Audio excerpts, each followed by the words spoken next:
Assalamualaikum warahmatullahi wabarakatuh. Kami dari kelompok 4 akan mempresentasikan hasil diskusi kami mengenai kerahasiaan rekam dan hasil pemeriksaan psikologi. Sebelumnya, perkenalkan nama saya Harisma Putri Widiarti. Selanjutnya ada rekan saya Dela Apriliani, Diki Ardiansyah, dan Sofi Indrianti. Yang pertama-tama akan dibacakan oleh teman saya Dela Apriliani. Ya, yang pertama kita akan membahas tentang pasal 23 tentang rekam psikologi. Jadi rekam psikologi ini terdapat dua jenis, yaitu rekam psikologi lengkap dan rekam psikologi terbatas. Rekam psikologi lengkap berisi psikologi atau ilmuwan psikologi membuat, menyimpan atau mengarsipkan, menjaga atau memberikan catatan dan data yang berhubungan dengan penelitian, praktik, dan karya lain sesuai dengan hukum yang berlaku dan dengan cara yang sesuai dengan ketentuan Kode Etik Psikologi Indonesia. Psikologi atau ilmu psikologi membuat dokumentasi atas karya profesional dan ilmiah mereka untuk yang pertama, untuk memudahkan penggunaan layanan psikologi mereka di kemudian hari, baik oleh mereka sendiri atau oleh profesional lainnya. Yang kedua, sebagai bukti pertanggungjawaban telah dilakukannya pemeriksaan psikologi. Yang ketiga, untuk memenuhi prasyarat yang telah ditetapkan oleh institusi ataupun hukum. Selanjutnya, psikologi atau ilmuwan psikologi menjaga kerahasiaan klien dalam hal pencatatan, penyimpanan, pemindahan, dan pemusnahan catatan atau data di bawah pengawasannya. Psikologi atau ilmuwan psikologi menjaga dan memusnahkan catatan dan data dengan memperhatikan kaidah hukum atau perundang-undangan yang berlaku dan berkaitan dengan pelaksanaan kode etik ini. Apabila psikologi atau ilmuwan psikologi mempunyai dugaan kuat bahwa catatan atau data mengenai jasa profesional mereka akan digunakan untuk keperluan hukum yang melibatkan penerima atau partisipan layanan psikologi mereka, maka psikologi atau ilmuwan psikologi bertanggung jawab untuk membuat dan mempertahankan dokumentasi yang telah dibuatnya secara rinci, berkualitas, dan konsisten seandainya diperlukan penelitian dengan cermat dalam forum hukum. Ya, materi selanjutnya akan disampaikan oleh rekan saya, Karisma Putri. Selanjutnya, ya, terima kasih Bella. Selanjutnya, psikolog dan garis miring atau ilmuwan psikologi yang melakukan pemeriksaan layanan psikologi terhadap seseorang dan menyimpan hasil pemeriksaan psikologinya dalam arsip sesuai dengan ketentuan, karena sesuatu hal tidak memungkinkan lagi menyimpan data tersebut, maka demi kerahasiaan pengguna layanan psikologi, sebelumnya psikolog dan garis miring atau ilmuwan psikologi menyiapkan pemindahan tempat atau pemberian kekuasaan pada sejawat lain terhadap data hasil pemeriksaan psikologi tersebut dengan tetap menjaga kerahasiaannya dan pelaksanaannya pun harus di bawah pengawasannya. Selanjutnya ada rekam psikologi untuk kepentingan khusus.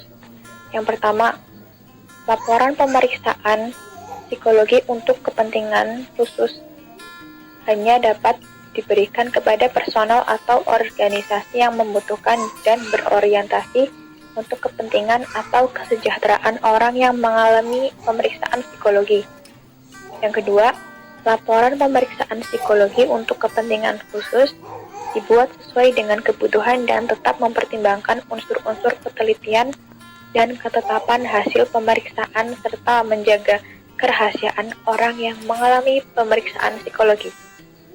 Selanjutnya akan dibacakan oleh teman saya Diki Ardiansyah.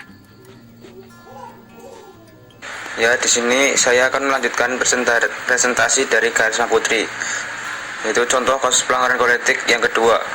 JW bekerja sebagai psikolog yang membantu Biro Psikologi yang mendapatkan proyek kerja sama untuk melakukan psikotes di berbagai perusahaan atau lembaga pendidikan. Salah satu kakak angkatnya yang bernama IS memiliki biro psikologi yang masih berbentuk CV dan mendapatkan proyek dari perusahaan tertentu untuk melakukan psikotes dalam bentuk massal. Ia meminta JW untuk membantunya dan JW menerimanya berdasarkan sistem kepercayaan seperti kebiasaan yang terjadi saat itu. Namun, setelah beberapa lama, JW tidak mendapatkan honor yang dijanjikan meskipun telah berusaha menagih honornya pada IS dan bahkan juga menghubungi staf HR di perusahaan tersebut yang juga adik kelasnya untuk mencari kepastian meskipun pihak perusahaan telah membayar penuh pada IS menghindarinya dan seolah-olah menghilang di telan bumi. Dalam salah satu diskusi tentang kode etik di milis psikologi, JW kemudian mengemukakan IS dan perusahaan IS tanpa menyamarkan untuk solusi. JW tidak berani membuat laporan resmi pada pihak majelis psikologi maupun aparat hukum karena posisinya lemah dan tidak adanya surat kontrak tertulis.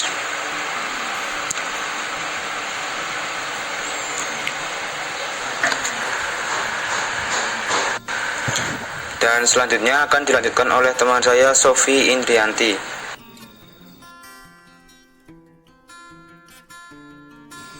Baik, terima kasih. Selanjutnya, seorang psikolog, Shirley Solihin, dan klinik tempatnya bekerja yakni ICAC Professional Service digugat ke Pengadilan Negeri Jakarta Selatan. Mereka digugat telah melanggar kode etik psikologi. Gugatan ini menyusul gagalnya dalam proses mediasi oleh Pengadilan Negeri Jakarta Selatan antara pihak tergugat yakni Shirley dan ICAC dengan pihak penggugat, seorang warga negara WNI Australia bernama Dennis Anthony Kidd. Pengaduan tersebut disebabkan pihak tergugat telah mengeluarkan rekam medis dari proses konseling perceraian antara pihak tergugat dan penggugat Dennis beserta istrinya Yaini Sailan. Kita sudah kirim somasi, tapi tidak ada tanggapan positif. Kita sebenarnya hanya ingin minta maaf dan ingin cabut dari tergugat, tapi tidak ada tanggapan. Jadi kita adukan ke pengadilan. Mereka anggap yang dilakukan sesuai prosedur, tapi prosedur yang mana? ICAC akan berprinsip menjaga kerahasiaan, tapi ternyata tidak menjaga kerahasiaan klien kami. Jelas kuasa hukum Dennis, Andrew Bimaseta Siswodiharjo di Jakarta, Rabu 2 Oktober 2013. Menurutnya, ICAC dan Shirley secara nyata telah melanggar kode etik psikologi dengan mengeluarkan rekam medis hasil konseling. Upaya mediasi sebelumnya telah dilakukan pekan lalu di Pengadilan Negeri Jakarta Selatan. Namun, gagal lantaran pihak ICAC dan Shirley bersikukuh tidak bersalah terkait protes keluarnya rekaman medis yang sejatinya bersifat rahasia.